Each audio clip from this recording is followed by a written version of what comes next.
Olá a todos, sejam muito bem-vindos. Eu sou Jesus Pedro. Eu sou Fausto Jones e, como Jesus disse, sejam bem-vindos ao primeiríssimo episódio do nosso Antropocast. Esse que é um projeto de extensão em formato de podcast da Universidade de Integração Internacional da Lusofonia Afro-Brasileira, popularmente conhecido como Unilab. Como esse é o nosso primeiríssimo episódio do Antropocast, nós temos como nosso tema o que é antropologia. Nós queremos trazer cá esse tema a fim de desmistificar a ideia deturpada que a sociedade tem sobre a antropologia. E para esse nosso primeiro painel sobre o que é antropologia, nós temos aqui o nosso convidado, ele que é um doutor que muito trabalhou e foi um dos surgimentos, que deu origem à ciência da humanidade cá na Unilab. Então, sem mais delongas, vamos conhecê-lo. Bom dia, um prazer.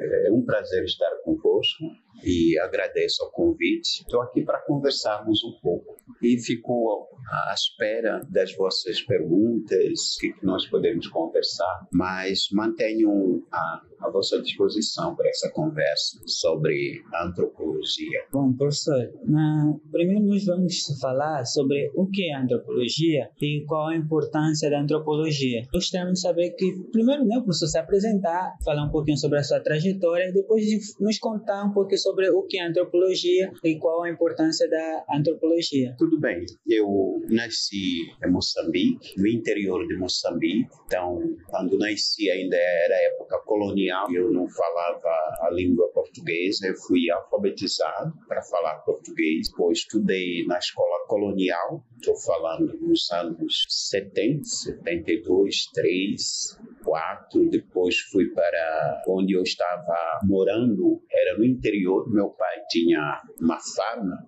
então tinha que estar no interior. Lá só dava até a terceira classe. Depois, para fazer a quarta classe, que seria a quarta série, tínhamos que ir numa missão católica, onde a gente tinha que estudar a quarta classe. E depois de um ano, isso estou falando em 75, terceira série, 76, a quarta série, na missão, 1976. E ali, depois da quarta série, lembrando a independência de Moçambique, foi em 75, 25 de junho de 1975. E aí dei a escola colonial, no tempo português, porque a independência, antes da independência, a gente tinha que estudar. E passei, depois da independência, comecei a estudar conteúdo da África e de Moçambique. Então, vivi esses dois mundos, o mundo colonial, depois passei para o mundo pós-colonial. Eu me lembro que festejei a independência pela primeira vez, então dizia que éramos independentes. A primeira coisa que tocava na gente é que já sabia que éramos gente, éramos pessoas. Então, a trajetória é longa, mas eu vou resumir. Sim. Depois disso, em 75, fui para a cidade da Beira. Eu nasci em Marromeu, na localidade chamada Bauaz. Depois saí de Marromeu, fui para Beira. Beira é a segunda capital de Moçambique. E lá fiz o ensino secundário. Depois fui para o Liceu Pero Danaya, que era o liceu da elite, na época, elite portuguesa. 79, segundo grau, era 2 anos na escola secundária da Manga, na Beira. Depois fui para o liceu, começava a 7ª classe até a 12ª. Nesse liceu Pero Danaya, era o primeiro grupo de negros entrando nesse liceu. Então, era o liceu da elite colonial branca. Então, era um liceu muito bem equipado, tive bons professores. Na época da transição, muitos colonos foram embora, mas aqueles que queriam assumir a independência, Moçambique estava a favor, então ficaram. Tive bons professores, bons padres, os europeus, portugueses que eram a favor da independência. Então, até 1970, aliás, 75, 76, 78, 79, até 80, 90, no 86 houve uma mudança, já havia os moçambicanos que entravam. Quando terminei 12ª classe para entrar na universidade, então eu pensei em entrar no seminário, tornei seminarista. Quando entrei no seminário, que era dos padres diocesanos, na Beira, o seminário era o primeiro ano que reabriu, porque depois da independência, tudo que era religião católica era proibido pelo regime marxista. Então, entrei no seminário pela primeira vez, depois de tantos anos da fermetura ou da abolição do seminário. E quando entrei, os padres disseram: olha, você fez o segundo grau, você tem que estudar as ciências clássicas. Eu fiz de novo o segundo grau. Eu fiz 2 vezes o segundo grau. No seminário, onde tinha que aprender latim, grego. Depois desse seminário, fui para o seminário maior, fazer a filosofia. Também era o primeiro ano de fazer o seminário maior, porque o seminário interdiocesano era o seminário onde todas as dioceses de Moçambique enviavam os seus vocacionados seminaristas. E lá fui, fiz a filosofia. Quando terminei a filosofia, eu vim para o Brasil em 92. Depois passei um certo tempo, 1 ano. Em 93, voltei de novo para Moçambique. Trabalhei no Ministério da Cultura, fui funcionário público do Ministério da Cultura. Ocupei um cargo lá na direção de formação, ao nível do Ministério da Cultura de Moçambique. Depois tive uma bolsa da congregação, na qual eu fui para a África do Sul, Witwatersrand University, a universidade em Joanesburgo, onde eu estudei. Estávamos em 1993. Né? O tempo é curto, né? Em 93, lembrando, na conjuntura histórica, Mandela estava para sair da cadeia. E muitos brancos racistas não queriam ver o Mandela saindo da cadeia como presidente. Então, havia muita violência em Joanesburgo. E aí o consulado sul-africano me mandou a carta dizendo que não garantia que eu estivesse lá, porque havia muita violência. Então, como eu tinha bolsa, me pediram se poderia estudar em outro país. Então, já tinha feito o Enem na África do Sul, passei, era estar pronto para começar a estudar. Aí surgiu essa violência. Então, saí da África do Sul, Joanesburgo, escolhi entre Londres e Paris, eu escolhi Paris. Me matriculei na Universidade de Paris 8. Quando cheguei em Paris 8, na Universidade de Paris, me perguntaram: olha, você fez filosofia? Eu disse sim, mas com filosofia você não pode, essa filosofia você não pode entrar na sociologia. Você tem que fazer de novo a licenciatura em filosofia, em sociologia. Eu, na altura, tinha a ambição de querer estudar mais, então fiz a licenciatura em sociologia. Quando terminei a licenciatura em sociologia, fiquei mais puxado para antropologia. Fui no departamento da antropologia para fazer antropologia. Me disseram: olha, com a sua licença em sociologia, você não pode fazer antropologia. Tem que fazer a licença em etnologia primeiro. Então eu fiz a licenciatura em etnologia. Depois da licenciatura em etnologia, entrei no mestrado em antropologia. Quando fiz mestrado em antropologia, entrei, lá tem DEUA, do diploma des études approfondies, que fica entre mestrado e doutorado, são 2 anos. Eu fiz, depois DEUA foi mestrado em antropologia e desenvolvimento. Entrei doutorado era misto, associado, entre Paris 8 e Sorbonne. Meu doutorado foi em Paris 8 e a Sorbonne.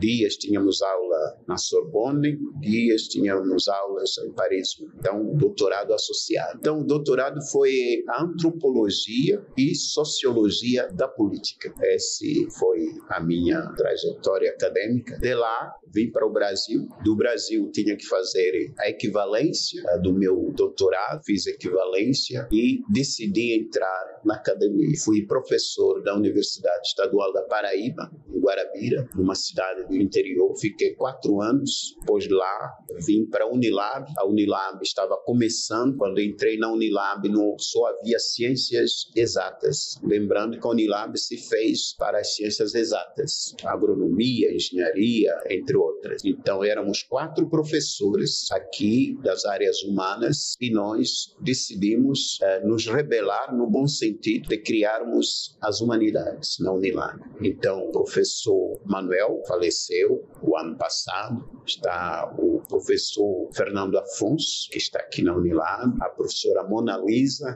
e eu. Na altura, criamos um Instituto de Humanidades e Letras, IHL. Como a Unilab não previa o humanidade e letras, aliás, não previa humanidades. Então tivemos muitas reuniões com o reitor Paulo Speller, o primeiro reitor da Unilab. Eu me lembro que foram 5 reuniões para aprovar. E, enfim, se aprovou o curso de Humanidades e Letras. Então, tínhamos que fazer PPC, fizemos o BHU, Bacharelado em Humanidades, e suas terminalidades. Sociologia, História, Pedagogia. Eu fiz parte dessa história, incluindo a Antropologia. Então, a Antropologia, eu me lembro que criamos, depois estava a professora Suzana, que depois veio aqui. A professora Suzana, quando houve concurso na área da Antropologia, lembrando, todos os professores das Humanidades saíram dessa história, seja da Sociologia, a História, saiu dessa história que estou contando. Houve um concurso, estava eu e a professora Suzana. Nós passamos o concurso, a professora Suzana e eu sentamos, e agora o que vai ser a Antropologia? Suzana Abrantes, vocês conhecem, né?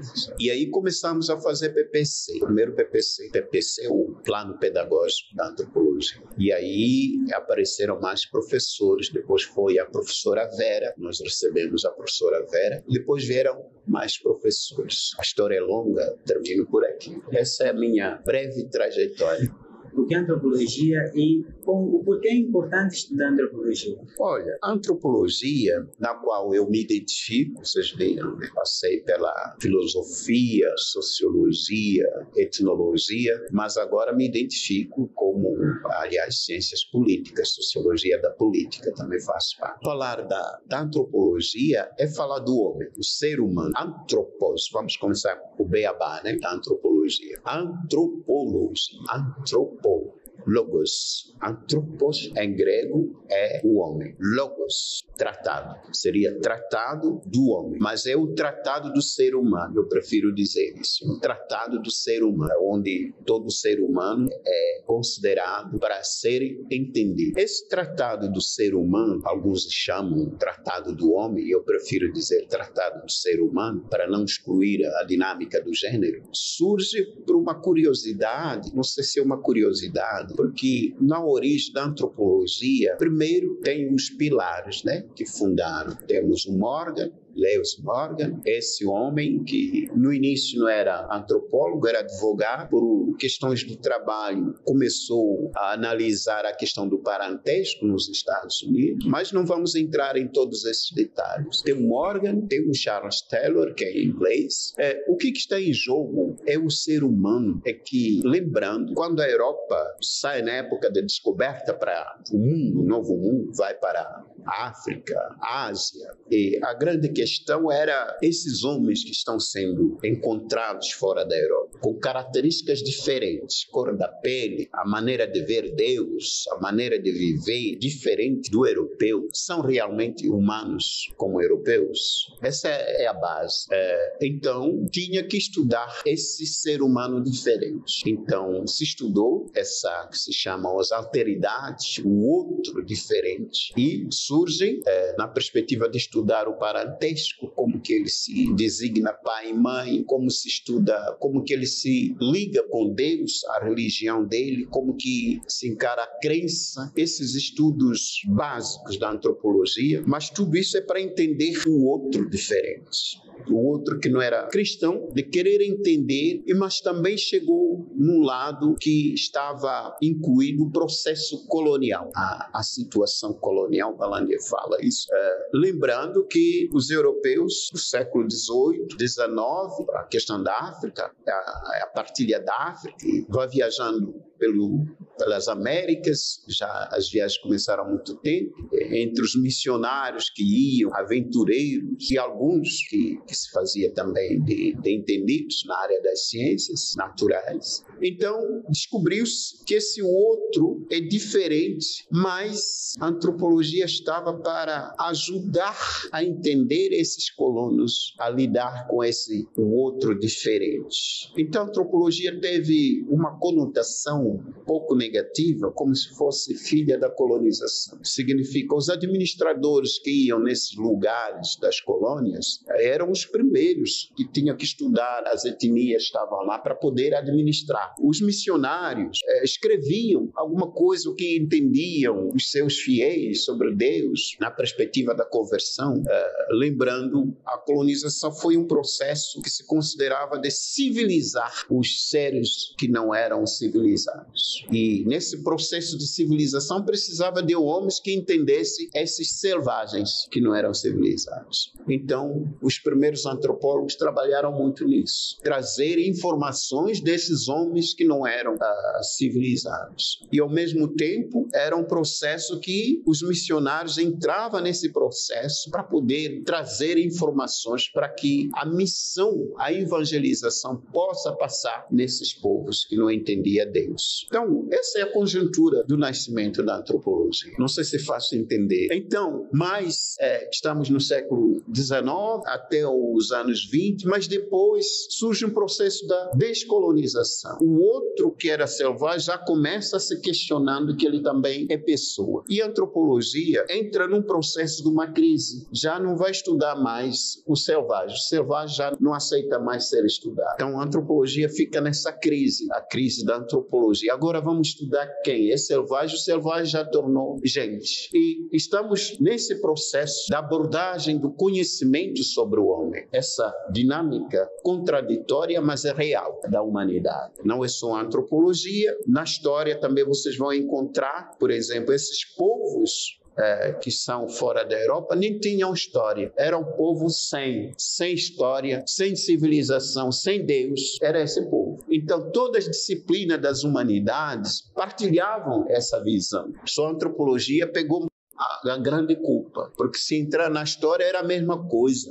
Os povos fora da Europa também não tinham história, porque eles não tinham escrita. Então, se pensarmos na antropologia, já tem uma dinâmica diferente, já não estuda mais aquele selvagem, já está entendendo esse homem no seu contexto diversificado, no contexto da África, no contexto da América, no contexto da Ásia. É o homem que é o ser humano dentro da sua diversidade. Esse é o grande desafio da antropologia, entender o ser humano dentro do seu meio sociocultural, econômico, político, etc. Esse é um pouco da contextualização da antropologia. Aqui na Unilab é uma universidade onde tem muita diversidade. Sim. Há muita diversidade cá. Então, como que o professor vê a antropologia cá na universidade? Olha, antes de responder essa questão, já que estamos falando da antropologia, então, nesse estudo do homem, no século XIX, depois no século XX, surgiram mais correntes. Escolas. Vocês vão encontrar a escola funcionalista, uma escola britânica. Vocês vão encontrar a escola culturalista, a escola americana. Vocês vão encontrar estruturalista, uma escola francesa. Estou resumindo. São correntes que vão tentar entender esse ser humano a partir da sua lógica de interpretação. Tem a corrente interpretativa também, que está na atualidade. Essa é a antropologia e suas escolas. E ao longo do tempo, essas escolas vão se mudando à medida que o ser humano também vai tomando a consciência do seu ser no mundo. Então, era só para fechar a ideia da antropologia e suas escolas. Não vamos falar os detalhes da escola, porque seriam aulas longas, mas voltemos à questão da Unilab. Eu perguntei sobre a antropologia feita na Unilab, já que aqui é cheio de diversidade, né? Tem povos que são de países diferentes, apesar de muitos serem africanos, mas são de etnias diferentes, culturas diferentes. E nesse encontro que esse povo já é muito diferenciado e cheio de diversidade, então gostaria de saber, na ideia do professor, né, como é feita a antropologia cá na universidade, como é que isso está a impactar, pode impactar os alunos cá. É preciso situar a Unilab dentro do contexto, né? A Unilab é a Universidade de Integração Internacional da Lusofonia Afro-Brasileira. Quer dizer, a base da criação era a relação entre Brasil e África. Essa é a base, como princípio de internacionalização e interiorização. Então, a Unilab compõe países da expressão lusófona, da lusofonia, Moçambique, Angola, Cabo Verde, Verde, Guiné-Bissau, Portugal também está. Timor-Leste, o Brasil. Estão na Unilab várias culturas, várias identidades. A antropologia que está na Unilab, eu fazendo parte desse grupo, é um grande desafio. Qual é o desafio? É o próprio objeto da antropologia, estudar o ser humano dentro da sua diversidade sociocultural, dentro das suas identidades. Agora, a Unilab é um espaço realmente de desafio de encontros de culturas diferentes. A grande questão é, estamos preparados para lidar com o diferente? Uma questão antropológica. Eu digo sim e não. É uma resposta ambígua, mas é resposta. Sim, porque a conjuntura nos obriga, sem querer, estamos na sala com pessoas diferentes, angolano, brasileiro, sem querer, turma é feito para essa diversidade. De vez em quando você foge da carteira, fica ao lado do outro que é africano ou brasileiro, a gente observa isso na sala. Depois você vê um grupo só de brasileiros, outro de africanos, entre aspas, apartheid. É uma realidade que eu, quando observo, eu digo, ainda tem que se fazer muita antropologia na Unilab. Por quê? O estranho, o outro, a outra pessoa estranha. Que ele fala algo, ele briga, ele quando fala parece estar a brigar, e ele fica abraçado, não pode estar sempre abraçado, não é bom, a cultura do outro não é assim. Esses choques de cultura que estão na Unilab é o espaço da antropologia. Então, a antropologia, a Unilab é um locus, um lugar antropológico, de um estudo, sim, como eu disse, porque é obrigado a conviver juntos, mesmo sem querer. Não porque muitos não estão preparados e nem foram preparados para lidar com a diferença. Preparado psicologicamente, fisicamente, culturalmente, socialmente. Então, talvez o grande trabalho que está faltando é o trabalho antropológico, que cada um possa conhecer o outro, a outra pessoa, não conhecer pelo nome, mas a sua dimensão social, cultural, que engloba a religiosidade, que engloba a visão do mundo, que engloba a religiosidade ou engloba até a maneira de ser, parece estar no enigma das relações. As relações são enigmáticas. O outro começa a cada pessoa, eu estou interpretando isso, vem um outro dentro da sua concepção, ou seja, preconceito. Preconceito é o quê? É uma ideia que você, quando vê a pessoa, você cria no imaginário o que essa pessoa é e que não é verdade. E esse preconceito é que prevalece as relações no Unilab. Permita dizer isso. Ideias pré-estabelecidas. Eu vejo a pessoa, eu crio já o que dizem sobre a pessoa, o que na televisão passou sobre a África, o que na televisão passou sobre o Brasil. O choque está dos dois lados. Alguns africanos, quando chegam aqui à redenção, dizem, mas esse Brasil não é esse Brasil que eu vi na televisão. Porque a televisão mostra o Brasil de São Paulo, do Rio de Janeiro, chique. Será que estou no Brasil mesmo? Os africanos se chocam, porque tinham um preconceito, pré-ideia já estabelecida sobre o Brasil. Então, os brasileiros, quando veem o africano, também começam, mas você conviveu com o leão? Você conheceu hiena? Você como que é? Como que vai safari? Ideia pré-concebida, isso que chamamos o preconceito. E esse preconceito, o que gera? Gera a discriminação. É um processo que eu não quero ficar com a pessoa que eu não partilho a minha percepção do mundo. Vice-versa. Tem uns que não querem isso. Vocês vão no IRU, restaurante universitário, é uma lição. Você vê quem senta com quem. Aí você chega à sua conclusão. Quer dizer, ninguém senta com esse e esse. Quer dizer, essa discriminação. E esse processo leva até ao que nós chamamos de racismo. Que o racismo é que você vai já lidar com a pessoa a partir da cor da pele da pessoa. A raça, entre aspas. Embora não exista, mas as nossas relações perpassam pela cor da pele. Essa é uma realidade. O racismo está aí. Então, o que eu posso dizer é isso. A história é longa, mas eu vou voltar aqui. Também, professor. Pegando um pouquinho naquilo que foi a falar do professor, quando o professor teve a dizer sobre a questão da antropologia, estudar, acompanhar o dinamismo da evolução da humanidade. Eu tenho aqui algumas questões, principalmente eu queria aqui saber do professor quais são as subdisciplinas da antropologia e qual é a diferença entre elas, ou o que diferencia entre elas. Porque a antropologia, acredito que não não é a única ciência que dá resposta a tipo de questão da evolução do homem da sociedade. A antropologia não trabalha só com a evolução. A primeira corrente da antropologia é chamada evolucionista, mas depois vieram outras correntes, como eu disse, culturalista, funcionalista, tem antropologia cultural, antropologia sociocultural, antropologia biológica, antropologia linguística, arqueologia também está lá. São áreas da antropologia que ao longo do tempo vão evoluindo. Agora são várias. A antropologia já está perpassando em várias disciplinas. Antropologia de saúde, antropologia da medicina. Quer dizer, hoje já está descobrindo que a antropologia, na verdade, o estudo do homem, o que o homem faz,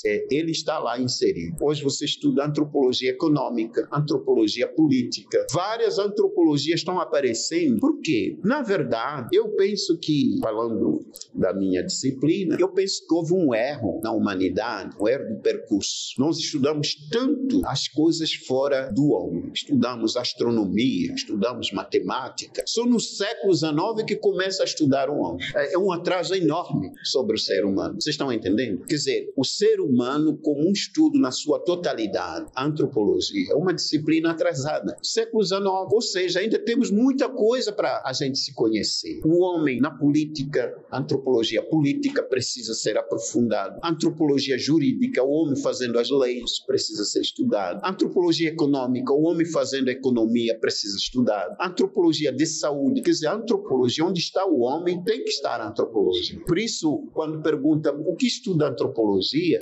é o que o homem é. O homem, nas suas várias dimensões, ele tem que estar. Vocês estão entendendo? A centralidade da antropologia é que nós estamos a estudar o homem na sua totalidade. Então, você não pode ser jurista sem ser humano. Você não pode ser político sem estudar a antropologia. Quer dizer, se vocês entenderem, a antropologia é o centro de tantas disciplinas. Só que muitos não entenderam isso. Você não pode fazer a política sem conhecer a você mesmo, que é um ser humano. É esse espaço que a antropologia precisa, não digo conquistar, mas fazer consciência à humanidade que você tem que se conhecer para conhecer as coisas que estão à sua volta. É essa crise que ainda tem dificuldade. O que estuda a antropologia? Afinal, o que estuda o homem? Se você estuda o homem, está estudando tudo. Esse é o nosso dilema. A antropologia precisa ainda ser divulgada, precisa ser entendido. Eu não posso lidar com o outro se eu não conheço esse outro. Eu tenho que conhecer antropologicamente esse homem. Na política, você tem que conhecer o poder para entender a política. É a antropologia da política. Aí vai várias. Quer dizer, para mim, resumindo, eu acho que todas as disciplinas deveriam ter uma dimensão antropológica, sem exceção. Eu acredito que a antropologia está em todas as disciplinas. Mas atualmente a nossa sociedade, quando se fala sobre antropologia, recai mais na antropologia cultural. Se nós chegar alguém que não conhece antropologia ou não conhece principalmente sobre o campo da antropologia, nós perguntar para ele o que estuda antropologia, ele vai recair a sua definição diretamente para o campo da antropologia cultural. É a história da antropologia, passou por várias vertentes. Uns pensavam para estudar o homem tinha que estudar a sua cultura. Para estudar o homem tem que estudar a sua estrutura. Tem que estudar a sua função. E hoje, não é que tudo está errado. É um pouco disso e muito mais. Tem a antropologia religiosa. Então, tem que ser estudado o homem em todas as suas dimensões. É isso que diz. A antropologia estuda o homem na sua totalidade. A antropologia estuda o ser humano na sua totalidade. Apesar que, como Jesus disse, né, muitos limitam, por assim dizer, dizendo que a antropologia é mais voltada para a área cultural, ou, como no século XIX, consideravam a antropologia mais voltada para a área biológica ou física. Mas, os antropólogos, o professor como antropólogo, quais são os métodos de pesquisa antropológica utilizados? Como é que esse estudo é realizado? Como estudar o ser humano, por assim dizer? Há vários métodos, mas o o que predominou na história da antropologia, falamos etnografia, é o estudo do campo. Como eu vou conhecer esse homem que mora num tal lugar? Só vi pela televisão ou li alguma coisa sobre esse homem. Então, o antropólogo é obrigado a deslocar para estar no meio onde vive esse homem. Pesquisa do campo significa a deslocação do pesquisador, do antropólogo, ir no local onde está esse ser humano a ser estudado. Aí é emergir na vida dessa pessoa que está sendo estudada. E você conhecer todas as suas multifacetadas da sua vida para poder dizer alguma coisa sobre esse homem. Então, o método etnografia, método começado por Malinowski, e hoje não termina só na etnografia, mas vai mais na pesquisa sistemática. O que é isso? Estar lá dentro, mas você ter temáticas precisas para entender o que você está estudando. Ou seja, aprofundar mais. E você estar lá e entender. Isso exige que você saia de si mesmo para entrar no mundo do outro, que é o grande desafio. Observação participativa. Exatamente. Não é só participar, mas exige uma atitude de você emergir na vida do outro. Às vezes você está no lugar dessa outra pessoa, que não é fácil, porque você sempre é outsider. É que faz com que o antropólogo entenda essa alteridade.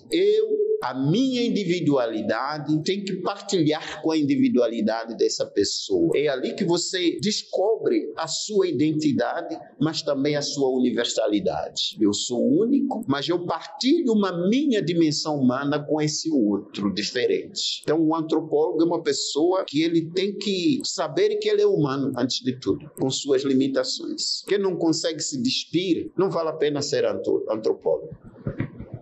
Porque se você vai com as suas ideias pré-estabelecidas, então você não está fazendo antropologia. Você tem que encontrar no outro uma parte de você mesmo, para você ter essa transparência. O que muitos, nem todos são antropólogos, porque muitos vão já com a ideia preconcebida, que não é fácil. Esse método, observação participando. Uns vão lá só para ver e descrever. Não é só isso. Mas você encontrar essa intuição, o que há de comum nessa pessoa. Eu não vou lá para ver porque ele é branco. Não, eu vou... O que tem da humanidade nessa pessoa que faz parte de mim? É humano. O antropólogo eu diria que é um servidor da humanidade. Quando não tem isso, você fica com um pedaço da humanidade. Fica com a cor da pele da pessoa, só fica com a religião da pessoa, que não é isso, é muito mais do que isso. Isso acaba interligando com o que o professor falou sobre o preconceito, porque as pessoas vão com uma ideia já preconcebida sobre o outro, e aquilo acaba impedindo de conhecer mais aquela pessoa. Antes, como o professor disse, né, para a gente chegar e falar ou estudar uma outra pessoa, a gente tem que tirar esse preconceito. Isso. A gente vê na história da antropologia, como o professor falou bem no início, disse que anteriormente, quando os europeus chegavam, eles praticamente não se entregavam ou não tiravam aquele preconceito que eles tinham sobre o povo estranho. Eles tentavam entender os povos estranhos para eles segundo a ideia ou o conhecimento que eles tinham de si mesmo, porque acabavam por fazer pesquisas ou tirar conclusões precipitadas sobre certas coisas que eles achavam diferentes de um outro. Não sei se estou errado. É isso mesmo. Deve também o campo, né? Eu tenho uma percepção que o campo é o local mais sagrado do antropólogo. Exato. Porque o antropólogo geralmente é mais feito para campo do que para gabinete. Uma matéria que diz não se fala antropólogo para escritório, mas sim antropólogo para campo. Porque antropólogo trabalha lá no campo, é saber ou estudar sobre a diversidade, constante a evolução ou a mudança que vem ocorrendo durante o tempo. Professor, tem aqui uma questão que eu queria muito fazer no princípio do semestre, que é sobre a questão da antropologia e principalmente sobre o estudo baseado na antropologia forense. Tem campos que vem aí de linha que a antropologia forense é uma antropologia feita, mas principalmente aquela que estuda ou que está a fazer a medicina, ou ciência da saúde. E eu gostaria de saber do professor, porque o professor aqui de Lyon, alguns campos que a antropologia atua, e na antropologia forense é da mesma maneira. Eu nunca fiz fiz antropologia forense, mas alguns antropólogos, aliás, fizeram isso, ainda existem.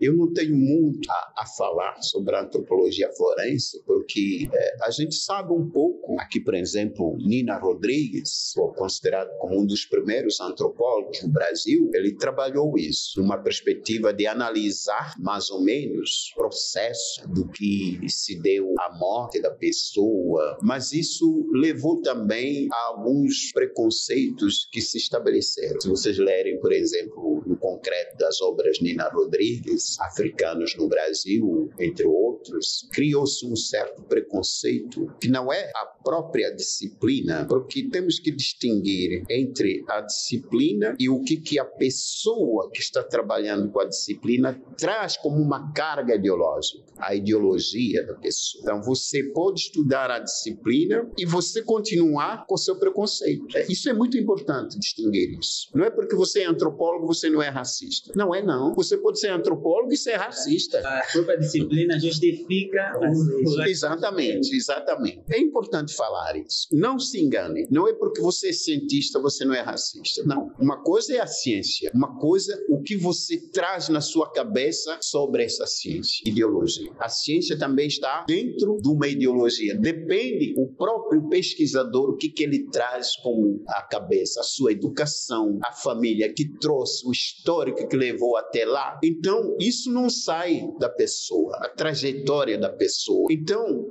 não é porque você estudou antropologia, você deixa de ser racista. Não, você pode ser racista e antropólogo. Até porque a antropologia escolheu ser racista.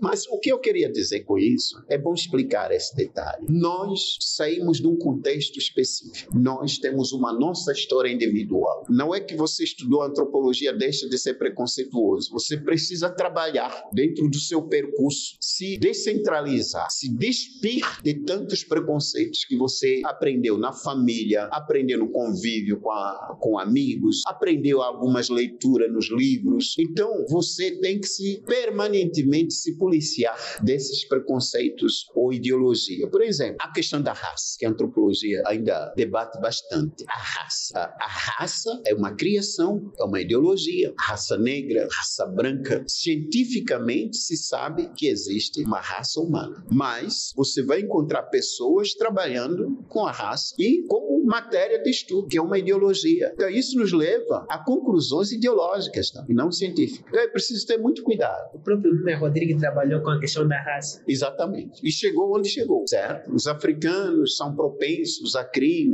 e estudou o Lombroso. O Lombroso é o italiano que na época tinha que estudar quem fazia crime ou quem matava antropologia forense. Então, esses que era para entender que tipo de pessoa que é propenso a ser criminoso. E a antropologia trabalhou com isso também. O tipo de cabeça da pessoa que é propenso a ser criminoso, estudava tipo de crânio, mas chegava a conclusões ideológicas. E chegou o que chegou a crime facieste. Que é isso? Crime facieste. Eu vejo a cara da pessoa e eu chego à conclusão que é criminoso. Por quê? Porque foram dito que esse tipo de pessoa é propenso a ser criminoso. Mas isso não está cientificamente previsto. É uma ideologia que criou, que pouco a pouco fica como se fosse uma verdade científica. E nós temos que nos policiar. O que é a ciência, o que é a ideologia. E a antropologia, o antropólogo tem que estar sempre se policiando com o seu objeto do estudo. Porque às vezes pode estudar um objeto que é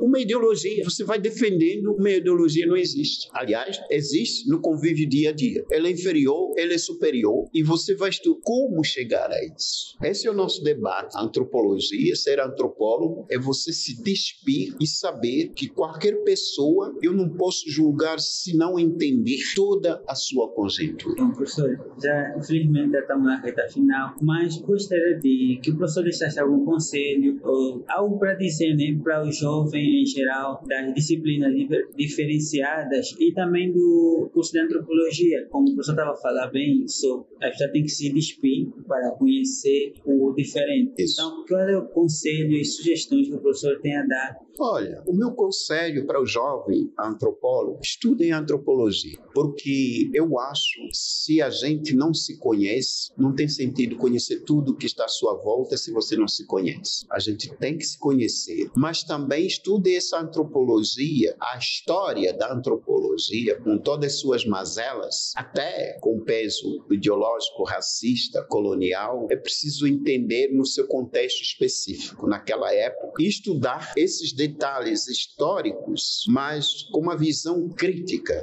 Este foi o episódio de hoje. Curte, segue e compartilhe. Se inscreve no canal e comente o que achou do primeiro episódio.